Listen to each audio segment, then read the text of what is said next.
Hey, good morning, guys. It is November 27th. Oh my goodness, time is flying by. We're getting close to that December time.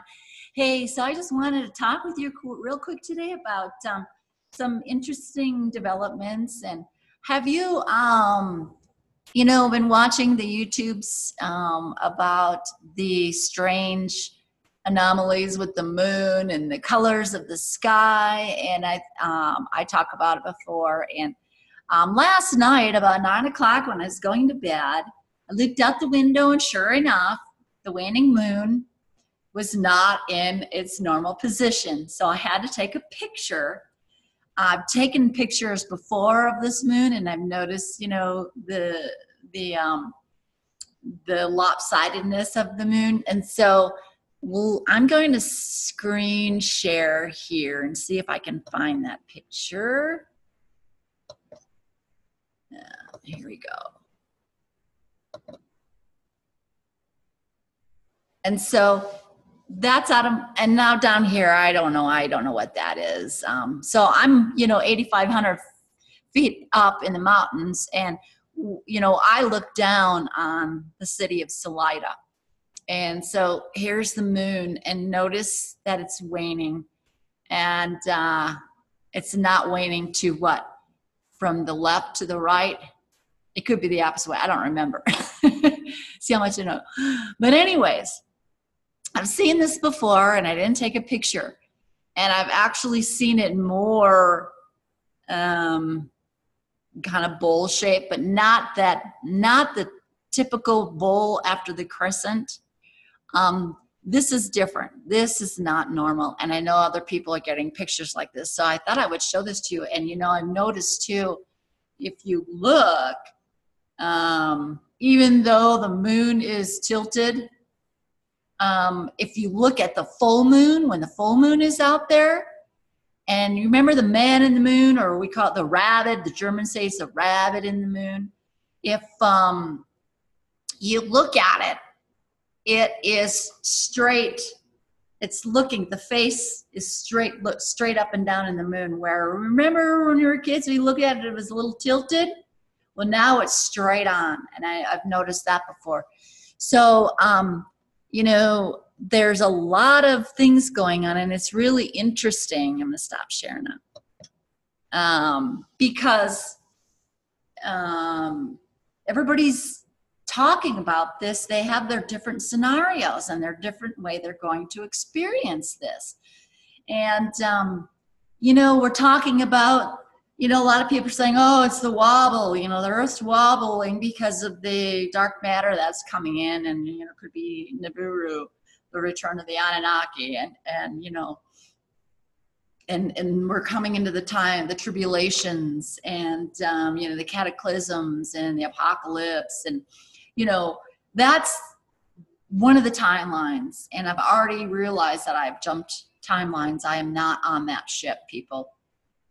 And when I think about it, I'm not scared at all. And I know I've done this before. A lot of us have done this before. We've been here before for this. And I'm here to help Gaia and help her with her transition. That's my job. And I talk with her a lot. If you've seen some of my videos, you know that I talk with her. And, 5 years ago, I had a dream, and we were I'm originally from northern Wisconsin. And, the picture for Wisconsin on one time does not look very good because of the Great Lakes. And so I've always wanted to come to Colorado. So in 1993, we moved to Colorado. But back in 2005, I had this vision, one of my many visions, and I was sitting in a circle of elders from many different timelines and many different cultures. And they were talking about this great shift. And, when I wrote my book, Dragon Horse and Seeker of the Forgotten Knowledge, it talks about the great shift. And I finished that book for 2012. And so the circle of elders were talking about this great shift. And that was the first time I heard about it, until I went to Dragon Fest And I had a picture of one of my horses because my horse was actually part of the catalyst to this awakening. And I had there, you know, that he was the catalyst to my awakening to the great shift. And other people were like, you know about the shift? And that's what we were calling it before we called it the event. And so this is back 2005. So I had this vision, and they said, Denise, you need to leave the Front Range. You have 5 years. You need to leave the Front Range, and you need to get up higher in the mountains. And so, okay. And I told my husband, and interestingly enough, he was all for it. Actually, when we were moving out, we wanted to be up in the mountain anyways, but you know, you have to make a living first and raise kids. And so we got out in 5 years, and the 5th year was 2008. We remember what happened back then. And see, we have a custom home building company, and we got out. We had this big, beautiful home on 70 acres, and we were able to sell our home when nobody else was selling anything. And other builders were going under. We had one builder that committed suicide. I mean, it was just crazy back then. But we just made it out because I listened to that vision. But back to what's going on now. You know, I'm up here and you know, people are like, oh, you're so lucky because, you know, you're going to survive. You're 8,500 feet and you're in a gated community. And, you know, it's because I've been listening. I've been listening to Gaia, and I've been here holding the energies for her, a pillar of the energies. And I can somewhat control the winds. You know, we're up here with the winds and rain, and you know, sometimes I can control it and calm it down because it's really windy up here. It can be really, really bad up here. And but interestingly enough, before 2005, I was having these waking dreams. And the first one, and they started in 1999. Yeah, 1999 and then 2000. The first one, we were building a house, and we were living in our 5th wheel at the time. And it was an earthquake. And the earthquake was right in that 5th wheel, and I could see it. It was right beneath me. The ground was opening up, and I'm screaming. And my husband flies out of the bed, and he's down on the ground, and he's going, where? And of course, he can't see what I can see. And so I had no clue what that was all about. And so then the next dream I had was the fires. And I get out of bed because I can smell smoke, and I can see the smoke coming out of the walls, and I can see the flames, and I'm screaming, the house is on fire, the house is on fire. My husband jumps up. Where? You know, I don't smell anything. I don't see anything. And so the third one was after we had moved up here, our first house up here, I dreamt about the flood. And see, you know, my husband, a lot of times, you know, he doesn't listen to me, and he's not real awake. He'll do some of my circles and things with me, but when it comes to this stuff, what we're talking about today, it's like it goes right over his head. It's like when I talk to him, all he sees is my lips moving and no sound. So this dream, I'm dreaming that we're driving down the road, and it was my husband, me, and it was Guido, one of my other poodles, not Frodo here. It was before Frodo. And all of a sudden, here comes this big wave of water. And he wanted to go down this road, and I said, no, don't go down this road. Don't go down this road. He goes down it anyways because he never listens to me. Nobody listens to me. None of my family members listen to me. You have that problem? They think I'm crazy. Denise is on the edge. She's really losing it. You know, they all humor me, you know, and they're all praying for me. So anyways, this wave hits us, and I'm so mad at him because he took us right in the direction of this wave.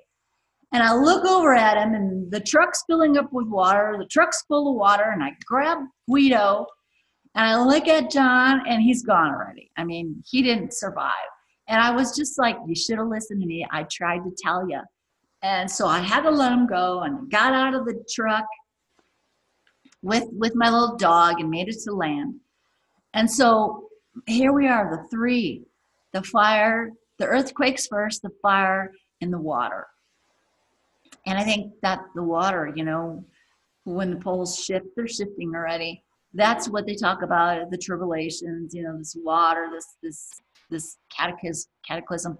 So anyways, I have no fear of what's going, you know, Yellowstone could blow for all I care. I don't care. If it blows, I hope I'm ground zero when it goes, because I know I'm more than this.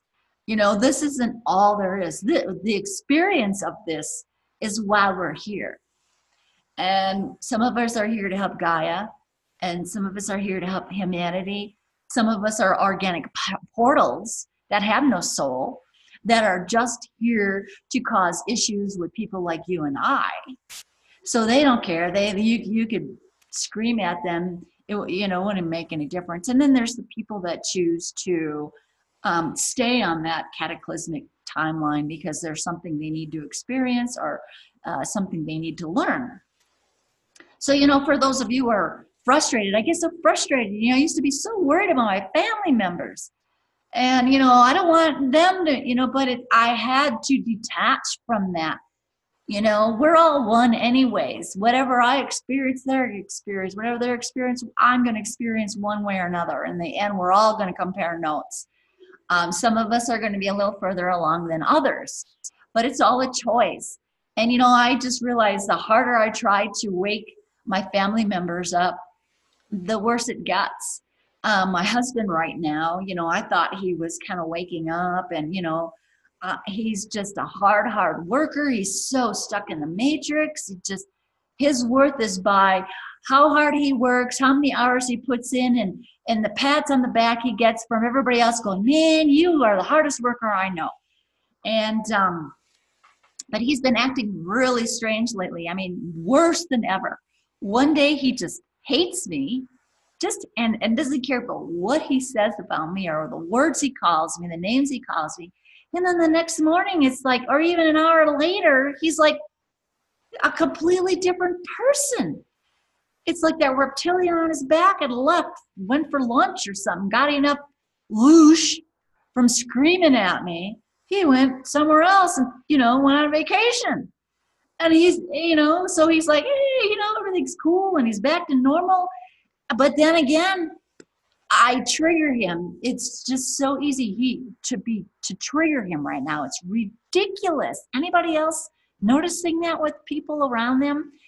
And so, you know, it's to the point where I just need to just keep my mouth shut, you know, and it's what he's going through right now. I mean, you know, the ones that chose not to do their work are really getting hit hard right now. That's part of it. So I just wanted to talk with you a little bit about this, this change that's coming and the choice we have. And, you know, I'm up here and I'm just going to, this time around, I'm holding, you know, I'm a pillar of the energy. I'm holding the energies, and I'm going to be able to watch what everybody else goes through. And I have no fear. And even if I'm taken out, I don't care, because I'm more than just this. And, you know, like I said, we're all going to compare notes on the other side. And it is kind of exciting. I think we really need to be excited about the changes. And there's a lot of information coming out, and people are noticing and seeing a lot of things. And which reminds me that people who are not noticing, it's that dream I had, the last dream I had I did a video on it, and it's like, what's going on with the moon? You know, I tell my husband, God, look at that moon, it's weird. Well, to him, it's like, no, it always looks like that. It's the Mandela effect, you know? Oh, it always looked like that. What are you talking about? And so I'm having that experience, but my dream is the same thing. I'm walking down the street and there's this great big huge being that's looking down at all of us. And I'm going, you see that? There's a huge being there. Look at.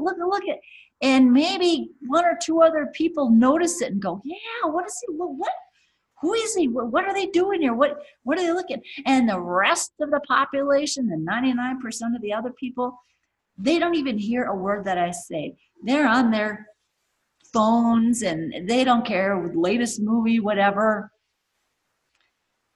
they can't even hear the words that are coming out of my mouth. And so it's kind of like what's going on. It's a choice we've made. It's the timeline we've chosen to be on.